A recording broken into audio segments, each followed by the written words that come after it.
સુરતના ઉધના વિસ્તારમાં એક 6 વર્ષીય બાળકનું રહસ્યમય મોત નીપજ્યું હતું। ઘરમાં રમી રહેલું બાળક પડી ગયું હતું। ત્યારબાદ તેની માતાએ તેને નીચેથી એક દુકાને પાપડીનું પેકેટ અપાવ્યું હતું। ત્યારબાદ પાપડી ખાતા ખાતા બાળક ઘરે સૂઈ ગયો હતો। માતાએ ઉઠાડવાનો પ્રયાસ કરતા ઉઠ્યો ન હતો, જેથી 108 માં બાળકને સિવિલ હોસ્પિટલ લઈ જવામાં આવ્યો હતો, જ્યાં હોસ્પિટલના તબીબોએ બાળકને મૃત જાહેર કર્યો હતો। મૂળ મહારાષ્ટ્રના રાહુલ સુરવાડે પરિવાર સાથે ઉધના વિસ્તારમાં આવેલા ભીમનગર આવાસમાં રહે છે। તેમના પરિવારમાં પત્ની, એક દીકરો અને એક દીકરી છે। રાહુલ ટેક્સટાઇલ માર્કેટમાં કામ કરીને પરિવારનું ગુજરાન ચલાવી રહ્યો છે। એકનો એક દીકરો કુલદીપ 6 વર્ષનો હતો। આજે કુલદીપ ઘરે હતો ત્યારે ઘરે રમતા રમતા પડી ગયો હતો, જેથી રડવા લાગ્યો હતો। ત્યારબાદ માતાએ તેને લઈને ઘરની નીચે લઈ ગઈ હતી અને એક દુકાનેથી પાપડીનું પેકેટ અપાવ્યું હતું। કુલદીપ પાપડી ખાતા ખાતા માતા સાથે ઘરે આવ્યો હતો।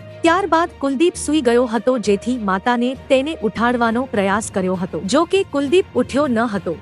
તો મિત્રો, હાલ માટે આટલું। મળીશું નવી અપડેટ સાથે જ। જો તમને અમારા વિડીયો પસંદ આવતા હોય તો વિડીયોને લાઈક કરી દેજો અને ભારત સમય ન્યૂઝ ચેનલને સબસ્ક્રાઇબ કરી બાજુમાં આવેલા બેલ આઇકોનને દબાવી દો, જેથી તમને આવા સમાચારની અપડેટ મળતી રહે।